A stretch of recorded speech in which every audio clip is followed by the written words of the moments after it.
financing and your self-directed IRA.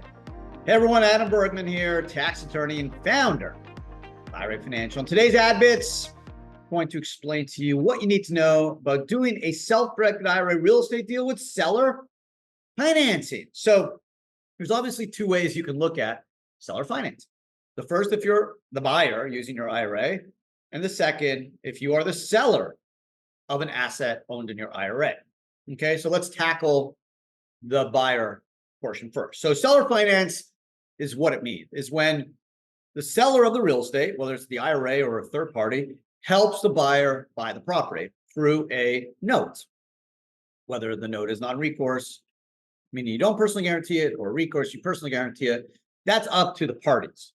But seller financing essentially just means the seller helps the buyer buy the real estate.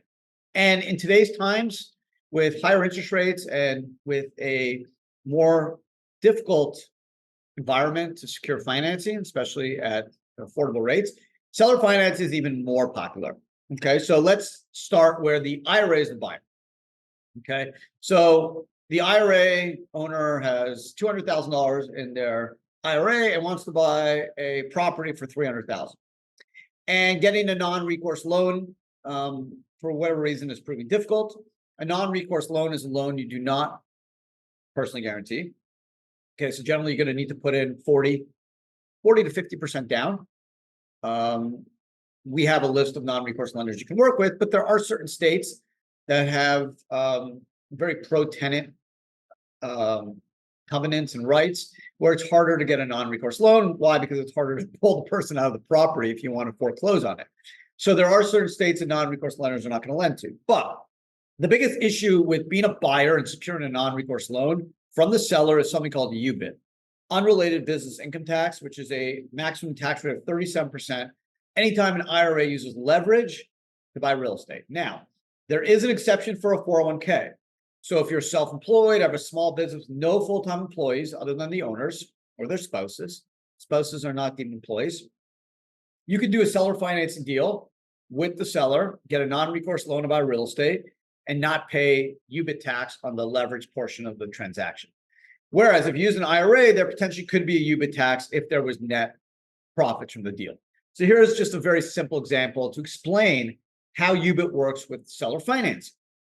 So in my example, John has $200,000 and the house is $300,000 that he wants to buy in his IRA to do Airbnb so he can generate, tax-free incomes and ultimately sell it down the road and get the money go back to the IRA without tax.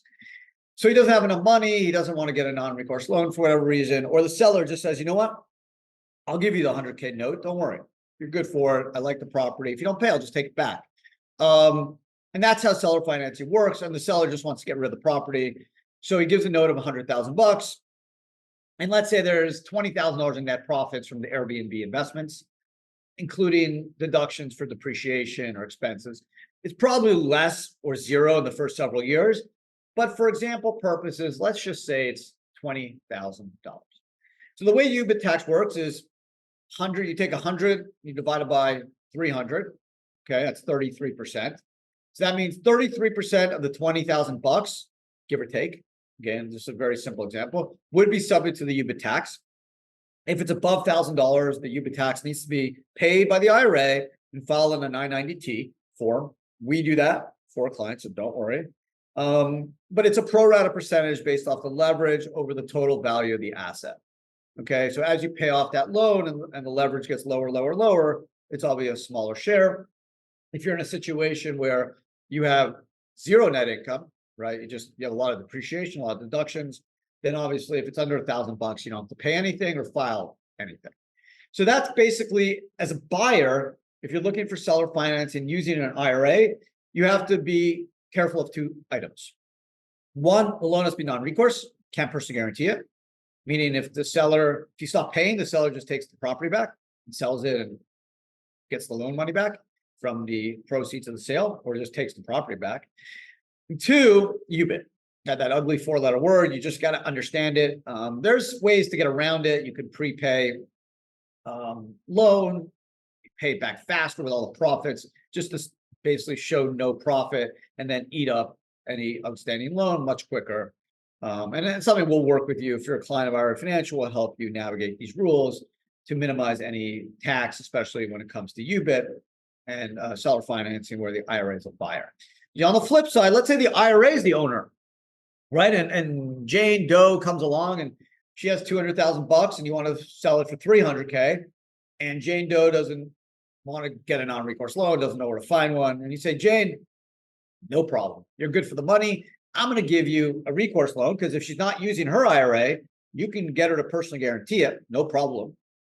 Or non-recourse, however you guys figure it out, no problem. It's a private contract. And the money goes back to the IRA. It's interest. It's going back to the IRA without tax. There's no UBIT. When you are the lender, there's no UBIT. The UBIT only is triggered when you're the borrower. So when the IRA is the buyer and then thus as the borrower of that seller financing, UBIT would get triggered if it's above $1,000. If the IRA is the seller, meaning it's the lender, not the borrower, the lender, there's no UBIT because it's just a transaction where there's a loan being given and then interest and principal is being returned to the IRA. In that case, the interest and principal returned to the IRA is not subject to any tax, no UBIT, no tax, no capital gains, no ordinary income tax, nothing.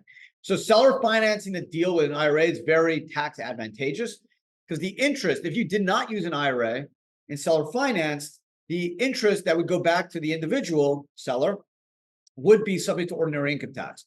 Interest is not subject to capital gains tax. So that's why lending, if you're doing an investment in as a lender, a hard money loan, or you're doing a credit fund where you're investing in a fund that's lending people money or businesses money or real estate developers money, doing it in a retirement account like an IRA, a solo K, a Roth IRA is super, super tax advantageous because interest is subject to ordinary income tax rates, not capital gains tax rates. So you're actually sheltering a lot more money if you use an IRA or Roth. So just to recap, if you're a buyer with an IRA and you need seller financing to do a real estate deal, if you use an IRA, you potentially have UBIT if there's more than $1,000 in net profits. The highest UBIT tax rate is 37% once you hit approximately $15,000 of net profits for the year. If you use the solo 401k, you had a side gig, you drove for Uber, or you were a consultant or a math tutor or a gym teacher on the side doing basketball lessons, whatever. You had a side business, even if the side business, barely generated any money, as long as there was a Schedule C or an S Corp or a C Corp, just had a service, a widget that you were selling or providing, then you can get into the solo K, use it as an investment vehicle, and exempt the transaction from UBIT because under Section 514C9, there's no UBIT tax when a 401k uses a non-recourse loan to buy real estate. But unfortunately, that exemption does not apply to IRAs. On the seller side, if you're selling real estate in an IRA or 401k and the buyer needs a non-recourse or recourse note to complete the transaction, the interest and principal you receive as the lender, as the seller, is not subject to any tax or any UBIT. So it's very, very tax advantageous because if you did that deal where you were the seller and lender individually, the interest would be subject to ordinary income tax, which has a highest tax rate of 37%. Whereas if it was a capital gains type transaction, they'd be tax rates of 15 or potentially 20%, depending on your tax rate. So most people who make less than 650K, it's 15%. So because interest is taxed at such high ordinary income rates, investing and being a lender, hard money lender, using an IRA or 401k is the way to go. It's a smart tax play versus using personal funds. So that's it. That's today's podcast. If you're watching on YouTube, thank you. That is another AdBits in the wrap. Important. I got a lot of questions on seller financing lately. I just think it's hard to get a loan and people are just looking ways to get deals done. And if you work with a seller that's willing to help your IRA buy it, make sure it's non-recourse, be wary of UBIT. But if you are the IRA seller and you just want to get the deal done and the buyer's having a tough time getting a mortgage, whether they are individual or a retirement account, then seller financing, obviously assuming it's a good deal for you, that's number one. You got to make sure it's a good deal. Obviously do your diligence, make sure you're protected if the borrower buyer doesn't pay you back, whether you want a personal guarantee or not, that's your call. But at least the interest and principal would go back to the retirement account without tax. So thank you for listening. If you're watching on YouTube, appreciate it.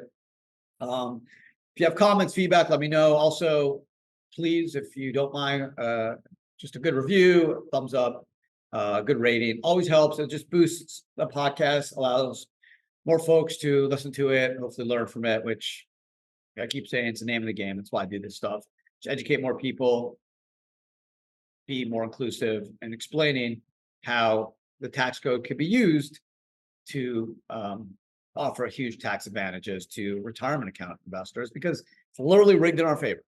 So it's just about helping educate people, because, hey, I didn't know about it. I was a tax lawyer, a master's in tax law. I worked at some of the largest law firms in the world, and I never heard of a self-directed IRA until I was a ninth year tax associate. And I only heard about it by fluke because I was doing a research project for a client. So if I wasn't able to educate myself and ever come across what a self-directed IRA is, it's up to me to make it a lot easier for all of you. So thank you guys for listening. If you're watching on YouTube, I also appreciate it very much. And I would hope that you would subscribe and get access to all the great content that we do here. And that's, my primary job, and what I really love to do is just put out good content. So you guys, if you can't sleep at night, hopefully, I'm not putting you to sleep, but if you can't, hopefully, or you're just, working out or taking a walk, walking your dog, or in the car, or just sitting in traffic, you can learn something too, and maybe even generate some tax-free wealth for you and your family. So thanks again. Have a great day, and I will see everyone again next week. Ciao.